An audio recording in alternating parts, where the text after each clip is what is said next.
Alfred Adler est né le 7 février 1870 à Vienne. Son père est négociant en grains, la famille aime la campagne, et Alfred aime beaucoup les fleurs et la nature. Il aime également la musique et va régulièrement avec ses parents écouter des concerts. D'origine juive, la famille Adler fréquente la synagogue, mais pratique un judaïsme que l'on peut qualifier de libéral.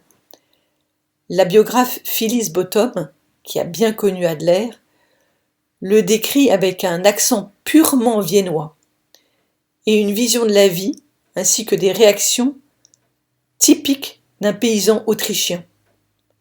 Un paysan, dit-elle, avec un esprit particulièrement vif. L'imprégnation judaïque de la famille n'est semble-t-il cependant pas très profond, et d'ailleurs, 2 des frères d'Adler se convertiront au catholicisme, alors qu'un autre se dira sans religion. Alfred lui-même se convertira au protestantisme en 1904. Adler reconnaît une analogie entre la religion et ce qu'il appellera sa psychologie individuelle, dans la tendance naturelle humaine à rechercher un soutien qui conduise à un dépassement individuel, mais aussi à une transcendance collective. Adler parlera de puissants mythes compensateurs de la faiblesse humaine et du besoin d'un soutien qui soit omnipotent et permanent. On retrouve dans cette conception de Dieu l'appel à la perfection qui constitue la genèse du sentiment d'infériorité. Adler disait « L'idée de Dieu est une concrétisation de l'idée de perfection, de grandeur et de supériorité qui s'impose dans la pensée et le sentiment humain depuis toujours. » Il disait également « Je ne vois aucun inconvénient à ce que l'on dise que la psychologie individuelle a redécouvert certains aspects du regard chrétien sur la vie, car je me suis toujours efforcé de montrer que ma psychologie est l'héritière des grands mouvements, dont le but est l'amélioration de l'humanité. »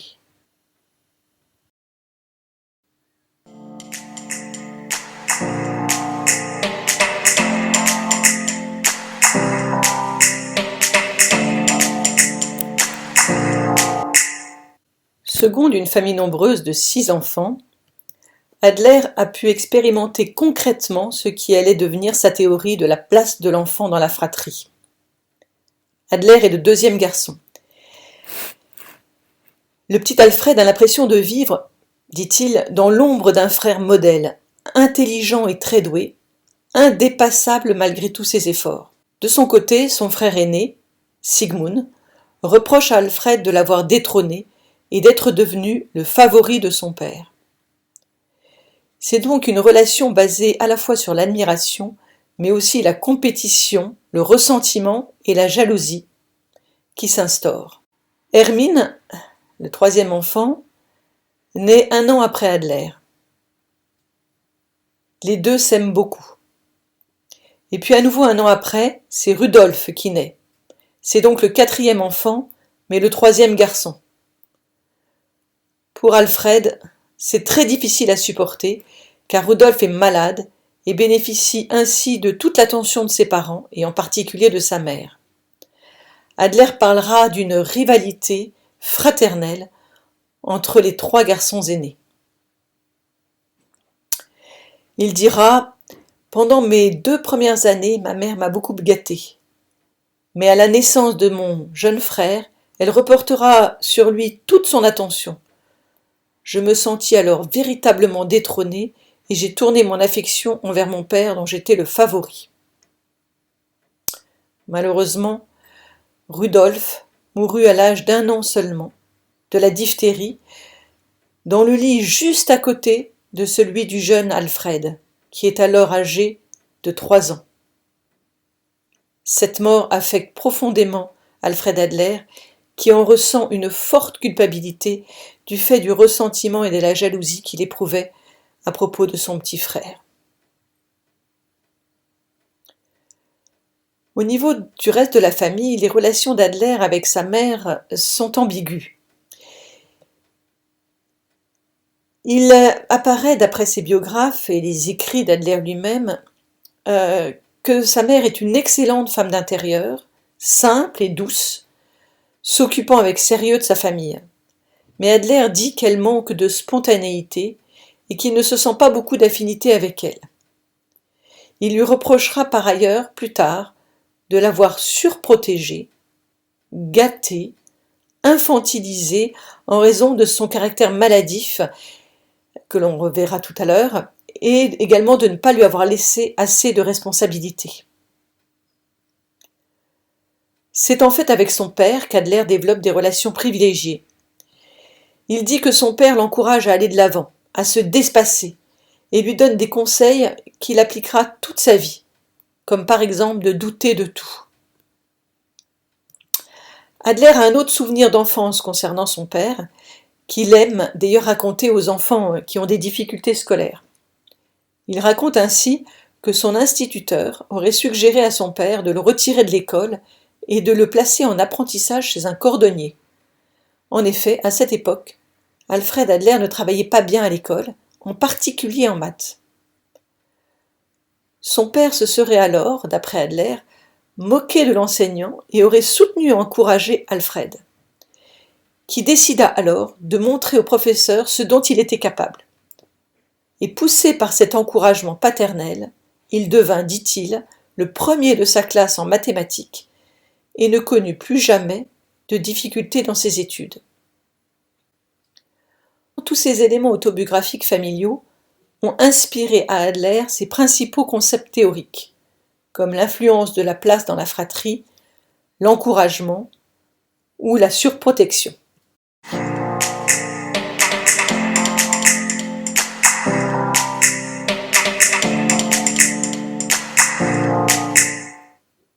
Alfred enfant a une constitution fragile, physiquement et psychologiquement. Il souffre de rachitisme, mais aussi d'un spasme du larynx. Ainsi, quand il pleure ou quand il crie, il manque de s'étouffer. Cette menace est si effrayante pour lui qu'il dit qu'il a décidé d'arrêter de pleurer ou de crier.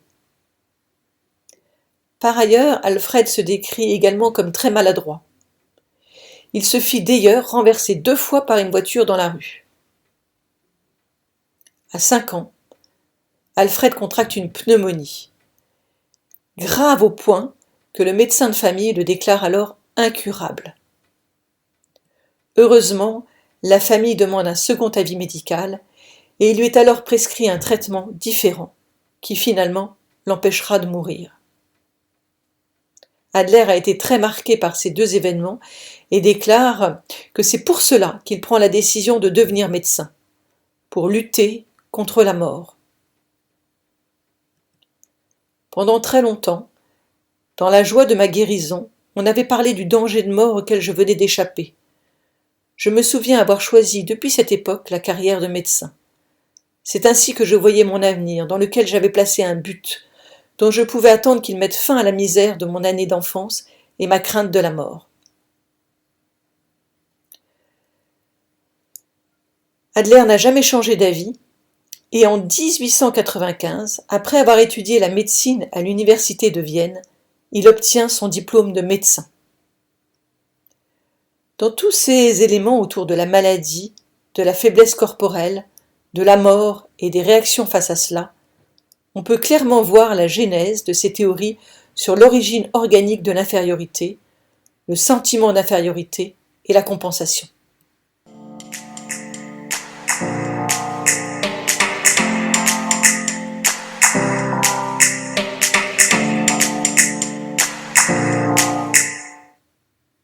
Pendant ses études de médecine, Alfred Adler rencontre une étudiante russe, Raïssa, qui milite dans un groupe d'étudiants socialistes.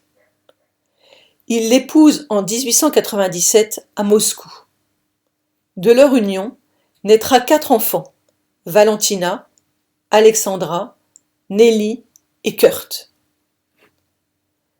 Adler est bien né à Vienne, mais il ne deviendra citoyen autrichien qu'en 1911. Il ne bénéficie donc pas à la fin de ses études des mêmes privilèges que les citoyens viennois et doit faire plusieurs stages non rémunérés avant de s'installer à son compte. Ce sera pour lui l'opportunité d'approfondir ses connaissances médicales dans de multiples domaines, en ophtalmologie, en pathologie interne, en neurologie. Il en tirera beaucoup d'enseignements, en particulier sur les relations entre le corps et l'esprit. Adler n'a pas la même faveur militante que son épouse Raissa, mais son intérêt pour le social est incontestable. À travers toute son œuvre, elle est déjà perceptible dès ses premières périodes professionnelles. Déjà au lycée, Alfred s'intéresse à la philosophie, à l'économie politique et à la sociologie qu'il continuera d'étudier ensuite. Pendant ses études de médecine et après, en plus de la psychologie. Enfin, Alfred ouvre son premier cabinet médical dans un quartier populaire de Vienne, en face du Prater, où il y a un parc d'attractions et un cirque. Les artistes viennent le consulter et il découvre chez eux des forces et des faiblesses physiques inhabituelles. Il a une clientèle nombreuse et variée et continue donc ses observations sur l'infériorité des organes et la compensation physique. Beaucoup vivent dans des conditions sociales difficiles, voire même misérables. Adler s'engage alors pour l'instauration d'une médecine sociale. Dans une série d'articles, il attire l'attention sur la nécessité de garantir d'urgence aux plus pauvres des soins médicaux de bonne qualité. Son argument principal est que les conditions de vie influencent considérablement l'état de santé physique et psychologique.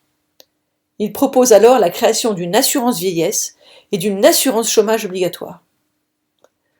Adler prône donc une prophylaxie médicale, c'est-à-dire une médecine de prévention. L'année suivante, en 1898, à 28 ans, Adler écrit son premier livre, le livre de santé pour le métier du tailleur. Il y analyse le lien direct entre les différents gestes physiques nécessités par ce travail et les risques de maladie, de traumatisme ou d'usure. Adler est ainsi un précurseur des maladies professionnelles. De ce point de vue, la carrière médicale d'Adler, ainsi que ses prises de position politiques, sont en opposition complète avec celle de Freud. Cette divergence sociale sera d'ailleurs au cœur de leur discorde ultérieure. Dans sa pratique médicale, Adler souffre cependant terriblement quand il ne peut sauver un patient.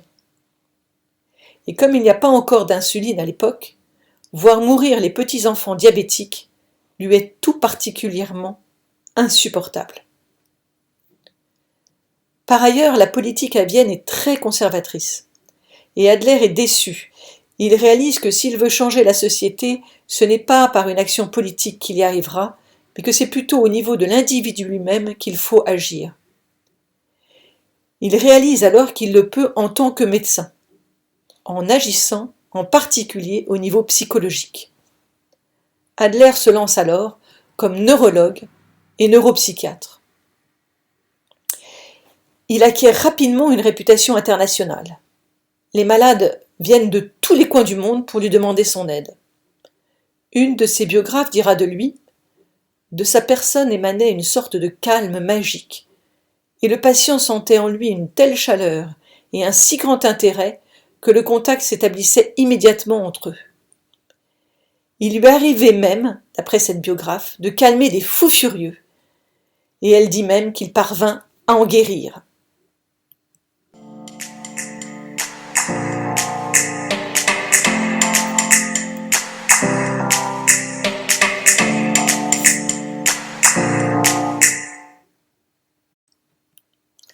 Alfred Adler participe activement, à partir de 1902, au Cercle du mercredi organisé par Sigmund Freud et consacré à la psychanalyse.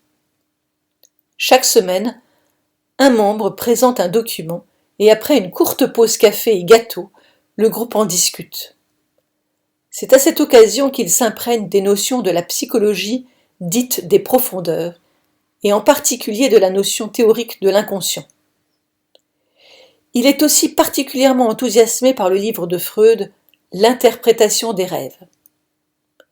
Les discussions du groupe du mercredi ouvrent à Adler des voies nouvelles de réflexion et d'orientation, et il intègre dans sa pratique des éléments de la méthode freudienne, l'anamnèse, la catharsis, l'association libre, l'exploration de l'inconscient.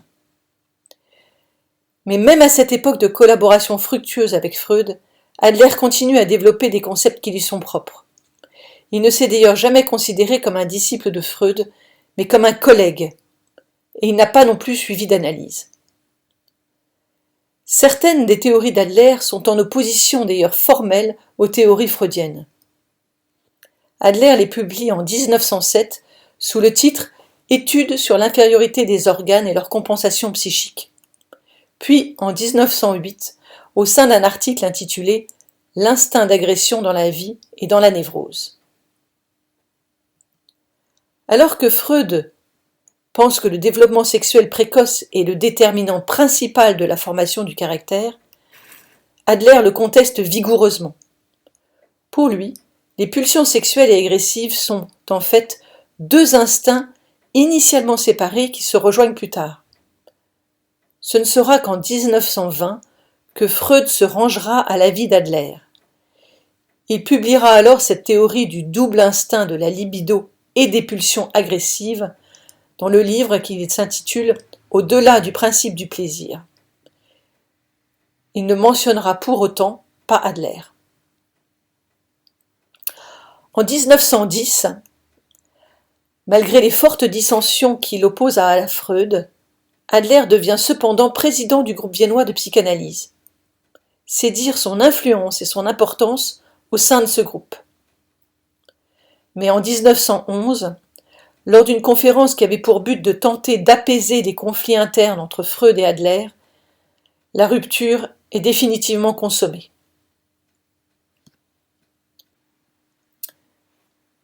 Pour résumer, Adler et Freud ont des divergences importantes sur plusieurs sujets. Tout d'abord, pour la place de la sexualité dans le psychisme. Ce n'est pas qu'Adler n'y accorde aucune importance, mais pour lui la sexualité n'est qu'une des composantes de la personnalité. Elle ne constitue pas, à elle seule, le noyau névrotique. Adler refuse par ailleurs de voir l'infériorité de la femme sous l'aspect du manque du pénis. Pour lui, cette infériorité n'est que la conséquence de la vision sociale et culturelle dominatrice du mâle dans la société. Le médecin, dit-il, ne doit plus ignorer la nécessité d'examiner les hommes et les femmes, non comme de simples unités isolées, mais aussi comme des produits de la société. Adler abandonne aussi peu à peu l'explication pulsionnelle en faveur de l'explication finaliste et relationnelle. D'abord, il abandonne le principe de causalité au profit du principe de fiction tendancieuse dans l'explication des symptômes, ce qui le conduira à remettre en cause le rôle du traumatisme initial dans la genèse de la névrose, ce que ne fera pas Freud. Enfin, il ne verra plus l'inconscient comme le réservoir de pulsions, le lieu de conflits intrapersonnels. Adler considère au contraire qu'une partie du fonctionnement psychique échappe à la compréhension du sujet. Et il parle alors d'incompris et non pas d'inconscient. Par ailleurs, pour Adler, les conflits s'expriment en termes interrelationnels et non intrapsychiques.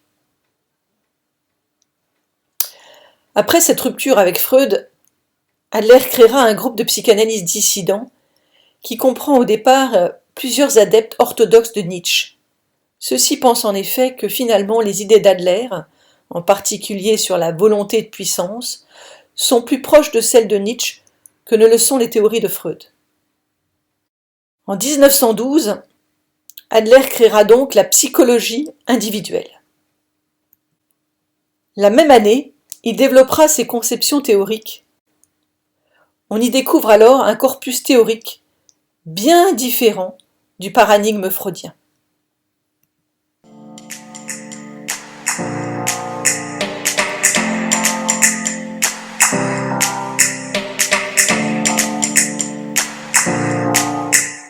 Avant même la rupture avec Freud, Adler continue à travailler des thématiques qui lui sont personnelles. Pour lui, la médecine doit être prophylactique, c'est-à-dire préventive. En 1904, il publie Le médecin comme éducateur, où il préconise que le médecin assume un rôle d'éducateur en plus de son rôle de soignant. Il s'intéresse à la prévention des troubles. Il prône l'établissement et le respect de règles d'hygiène, ainsi que l'intégration d'actions politiques qui favorisent l'éducation et l'amélioration du cadre de vie. Il préconisera par ailleurs de lutter contre l'alcoolisme et les maladies infectieuses ou sexuelles. Mais Adler propose par ailleurs une approche très novatrice en thérapie. Pour lui, l'alliance avec le malade est indispensable pour une action thérapeutique efficace. Il suggère ainsi de motiver les patients à coopérer à la thérapie, et ceci en utilisant des méthodes de l'encouragement pour stimuler la confiance des patients. Par ailleurs, contrairement aux Freudiens, Adler favorise le face-à-face sans le divan, pour être à la même hauteur que ses patients, pour ne pas créer de sentiment d'infériorité. Il préconise par ailleurs de s'entretenir avec la famille et les amis du patient. Adler est là un précurseur de la thérapie systémique. Enfin, il ne s'oppose pas à la gratuité du traitement, aux grandes dames de Freud, qui lui ne consulte que dans les beaux quartiers.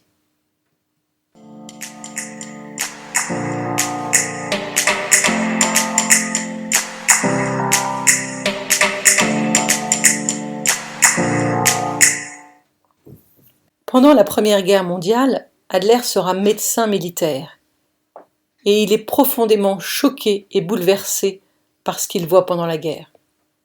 Il pense alors que pour éviter un nouveau conflit, il faut à tout prix favoriser l'éducation, que c'est une mission à la fois politique, sociale, médicale et psychologique. Pour lui, en effet, il est essentiel d'éduquer les parents. Il va alors concevoir une véritable théorie psychoéducative. Pour lui, la construction d'une bonne image parentale est en effet essentielle au bon développement de l'enfant, et donc à l'amélioration de la société. Il préconise une posture parentale au niveau des yeux, auf Augenhöhe, c'est-à-dire une éducation horizontale, dans le respect de l'enfant. Une éducation positive à base d'encouragement et de bienveillance, sans sanction, mais sans pour autant gâter ni surprotéger les enfants. En 1920, Adler est nommé directeur de la première clinique viennoise dédiée à la psychologie de l'enfant. Et il dispense par ailleurs des cours à l'université de Vienne sur ces théories de l'éducation. Par ailleurs, dans le cadre de la réforme scolaire de Vienne, Adler et tous ses collaborateurs ouvrent environ 30 services de consultation psycho-éducative dans Vienne. Par ailleurs, Adler crée des consultations pour les enseignants, les parents et les élèves, faisant de Vienne, en 1929, la première ville au monde où tous les enfants d'âge scolaire peuvent bénéficier de consultations psychoéducatives gratuites. Celles-ci sont rapidement visitées par des professionnels étrangers très intéressés par le travail adlérien, ce qui a stimulé le développement de cliniques similaires dans bien d'autres pays. Pionnier de la pédagogie non autoritaire, Adler crée également une école expérimentale en 1931, dans l'un des quartiers les plus pauvres de Vienne, qui obtient d'excellents résultats.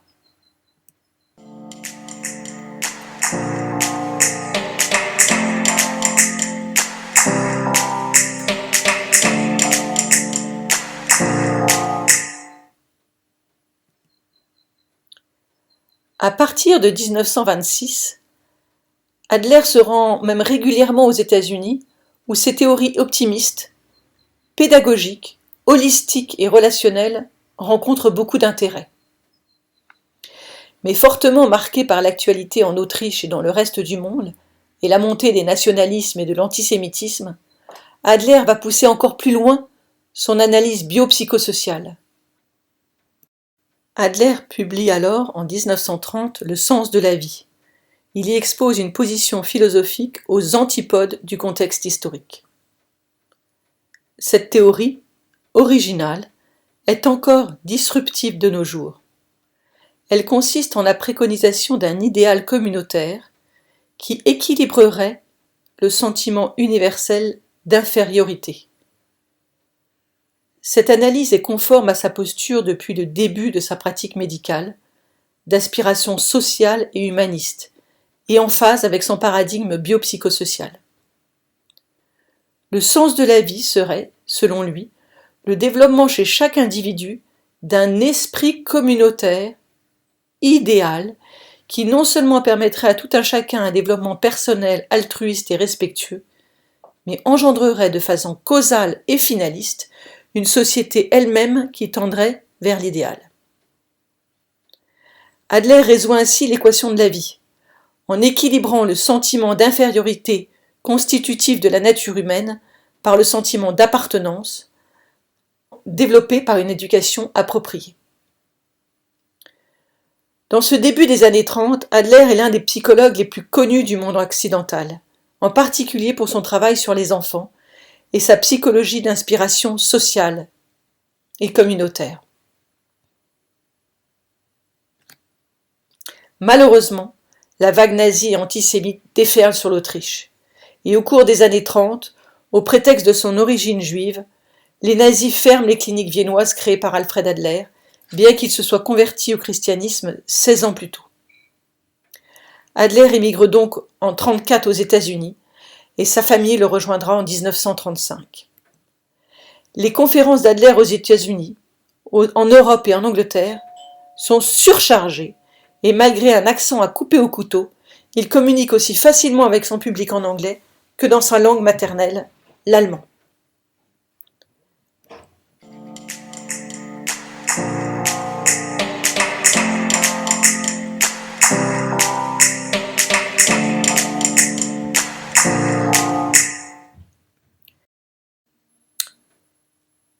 Dans ce contexte, la fille aînée de la famille Adler, Valentina, que l'on aperçoit sur cette photo et avec Adler dans l'automobile familiale, a hérité de la vocation médicale de son père et de l'idéalisme socialiste de sa mère. Elle décide donc d'aller vivre avec son mari en URSS pour fuir la Vienne nazie. Il semble que le jeune couple ait alors disparu dans l'archipel du Goulag, comme beaucoup d'autres idéalistes européens pendant cette époque troublée. La disparition de sa fille aînée, dont il semblait être le plus proche, lui brise le cœur, et ce n'est malheureusement pas seulement une figure de style. Adler multiplie les conférences partout aux USA et en Europe, conscient d'une course contre la montée du fascisme et des extrémismes. Mais au printemps 1937, à 67 ans, alors qu'il est parti tôt le matin à pied de son hôtel pour donner un cours à la faculté de médecine de l'université d'Aberdeen en Écosse, Alfred Adler s'effondre soudainement en marchant dans la rue et meurt d'un arrêt cardiaque en quelques minutes. Son cœur aimant de père s'est brisé, au sens propre, après des mois d'angoisse. On peut également supputer que le contexte international délétère, intolérant et funeste qui précède l'entrée dans la Seconde Guerre mondiale a dû également beaucoup bouleverser ce grand humaniste. Sa deuxième fille Alexandra, qui choisira aussi de suivre des études de médecine, dira à ce moment-là « C'est ce qui a entraîné sa mort. Mon père n'a jamais pu tolérer l'idée que des gens fassent du mal à un enfant. Cette épreuve sera insupportable. » Et l'on lit, dans l'une des dernières lettres d'Alfred Adler, « Je ne sais pas combien de temps je peux supporter ça. » Fait-il alors allusion à la disparition de sa fille ou au contexte historique? En tout cas, Cette fin tragique et prématurée illustre malheureusement trop bien un des principaux principes adlériens, celui de l'holisme, l'unité, entre corps et esprit. L'influence du corps sur l'esprit, et en l'occurrence, la réversibilité du psychisme, au somatique.